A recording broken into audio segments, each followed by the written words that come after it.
Emmy Noether en persona. El gran resultado de Emmy Noether en la física matemática que acabamos de tratar aquí fue una exhibición juvenil de poderío. El principal trabajo a lo largo de su vida fue la matemática pura. Su especialidad, de hecho, consistió en purificar las matemáticas. Hizo la álgebra mucho más abstracta y flexible, de manera que pudiera adaptar las construcciones recargadas que habían inventado los matemáticos creativos, para su uso en geometría algebraica y teoría de números. Simplificando los cimientos, propuso formas creativas de construir sobre ellos. En busca de su pasión, tuvo que superar graves desafíos y prejuicios. David Hilbert quiso contratar a Emmy Noether como colega en la mejor facultad de matemáticas del mundo, en Gotinga. Hilbert escribió: No veo que el sexo de la candidata sea un argumento contra ella. Después de todo, somos una universidad, no un baño público. Pero su punto de vista no prevaleció. Emmy Noether aguantó por allí, durante un tiempo, como profesora invitada sin sueldo. Pero al ser no solo una mujer intelectual, sino encima judía, con el surgimiento del nazismo se vio forzada a abandonar Alemania. Hermann Weyl escribió después como homenaje a su espíritu en aquellos tiempos duros: Emmy Noether, su valor, su franqueza, su despreocupación por su propio destino, su espíritu conciliador, era, en medio de todo el odio y la vileza, la desesperanza y el dolor que nos rodeaban, un consuelo moral. Otros también han dado testimonio de su carácter desinteresado, su generosidad y, por encima de todo, su devoción apasionada por las matemáticas. A menudo se olvidaba de sí misma, según su estudiante Olga Taussky, gesticulando de forma salvaje. y sin darse cuenta de que su pelo largo se había salido por las horquillas en total desarreglo. Al considerar el trabajo de Emmy Noether y repasar su biografía, me viene a la cabeza la descripción que hizo Novalis de Spinoza, como: el hombre embriagado de Dios. Emmy Noether era la mujer embriagada de matemáticas. Esta fotografía de Emmy Noether a los 20 años parece capturar su espíritu. Figura 37. Emmy Noether, matemática y un ser noble. Simetría, cordura y construcción de mundos. En su vida de Samuel Johnson, Boswell narra el siguiente episodio. Cuando habíamos salido de la iglesia, nos quedamos hablando un rato sobre él. Ingenioso sofisma del obispo Berkeley para demostrar que la materia no existe, y que todo lo que hay en el universo es un mero ideal. Yo señalé que, aunque estamos convencidos de que su doctrina no es cierta, es imposible refutarla. Nunca olvidaré la presteza con que Johnson respondió, dándole unas patadas tremendas a una gran piedra. Hasta que le hizo rebotar, lo refutó así. Tomando como punto de partida al obispo Berkeley, David Hume produjo unos argumentos más sofisticados a favor del escepticismo radical. Hume no veía forma de justificar la conjetura de que el comportamiento físico es uniforme a través del tiempo. Pero, sin esa conjetura, ninguna predicción es segura. Ni siquiera, por ejemplo, la predicción de que el sol saldrá mañana. Y aún así, la uniformidad del comportamiento no es más que un salto irracional de fe, según Hume. Bertrand Russell sintetizó el análisis de Hume en un chiste memorable. El hombre que ha alimentado al pollo todos los días de su vida, al fin un día le retuerce el cuello, lo que muestra que unos puntos de vista más refinados sobre la uniformidad de la naturaleza habrían resultado útiles para el pollo. Y Russell proseguía. Es por tanto importante descubrir si hay alguna respuesta a Hume en el marco de una filosofía que sea por completo o mayormente empírica. Si no la hay, no hay diferencia intelectual entre la cordura y la locura. En esta sección, inspirada por Johnson, voy a aceptar el reto. Para hacer que el mundo sea un lugar seguro para la cordura, volvamos a lo fundamental y consideremos qué significa justificar una creencia. Empezaremos por el famoso silogismo de Aristóteles, que estimuló el estudio de la lógica como una materia en sí misma. A primera vista, ese clásico: Todos los humanos son mortales. Sócrates es un humano. Luego Sócrates es mortal. da una impresión de profundidad y poderío lógico. Uno deduce una conclusión, con certeza, a partir de hechos viejos. Pensándolo un poco más, sin embargo, puede llegar a parecer vacío. Después de todo, solo tenemos derecho a anunciar que todos los humanos son mortales, si ya sabemos que Sócrates, un humano en concreto, es mortal. Así que el razonamiento parece ser profunda y totalmente circular. Y, sin embargo, es difícil negar el sentimiento de que hay algo útil y no trivial. El punto profundo, según creo, es que nos podemos sentir más seguros de la aserción general, todos los humanos son mortales, y de la identificación Sócrates es humano, que de la proposición concreta Sócrates es mortal, enunciada de modo independiente de la otra información. La fuerza del enunciado, todos los humanos son mortales, no viene, desde luego, de tomar un censo completo de la humanidad, seguido de una verificación caso a caso de que todos y cada uno de los miembros de esa clase han muerto.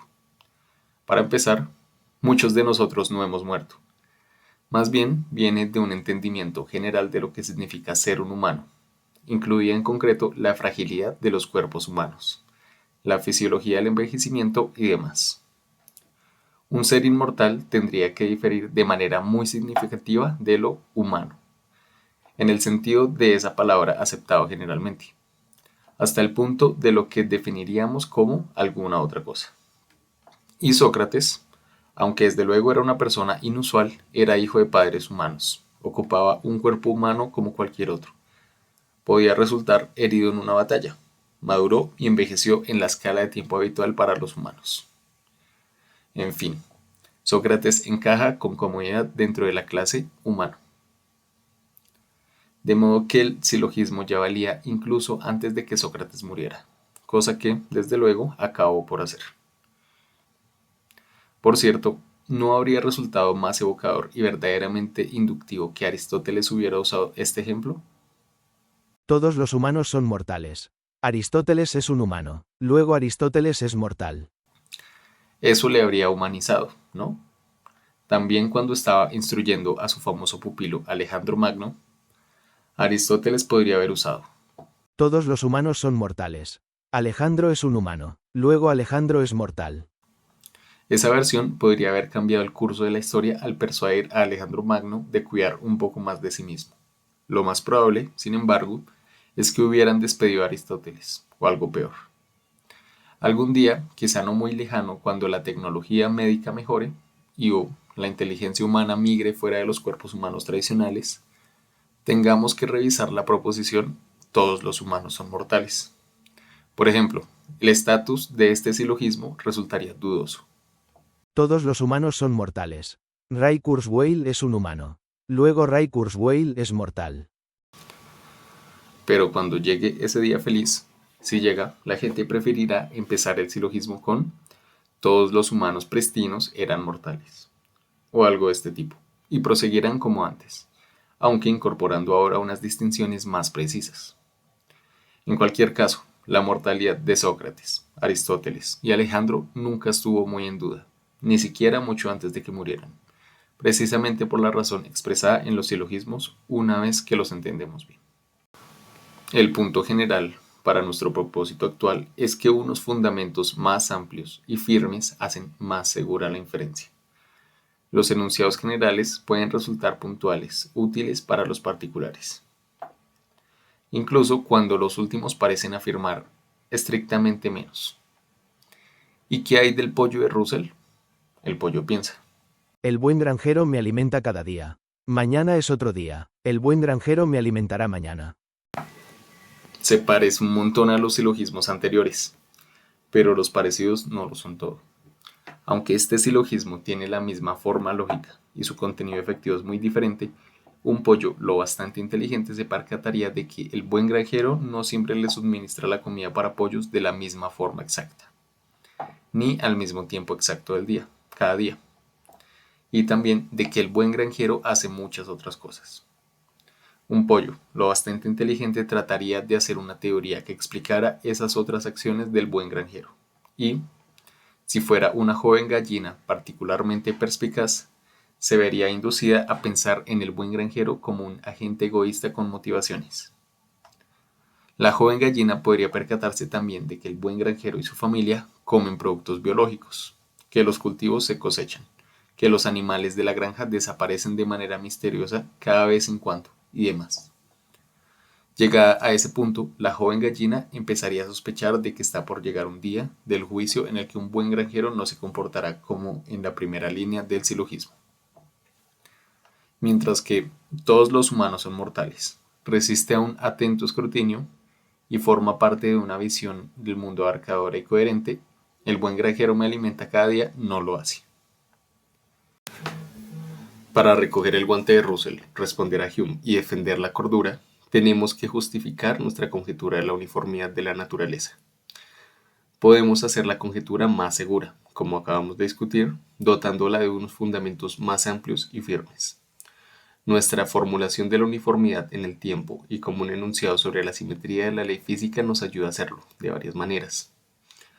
Podemos extraer de ello muchas consecuencias que no son en modo alguno obvias, pero que resultan ser rasgos verdaderos del mundo físico. La más simple. Podemos repetir unas mediciones delicadas a distintos tiempos y comprobar si los resultados concuerdan. Si miramos a estrellas y galaxias distantes, accedemos al pasado con más profundidad porque la luz viaja a velocidad constante. Podemos comprobar que sus líneas espectrales pretéritas siguen el mismo patrón que las que observamos hoy. De esta manera, vemos entonces operaban las mismas leyes de la física atómica que operan hoy. Y además, inspirados por Noether, podemos comprobar la conservación de la energía. Esto no es en absoluto embellecer algo que ya es perfecto, o rizar el rizo, porque la conservación de la energía se emplea bien a fondo al analizar las reacciones de partículas elementales que sondean condiciones muy extremas. Ahora, todas esas pruebas y otras se han realizado con gran cuidado y precisión. El argumento a favor de la cordura es fuerte.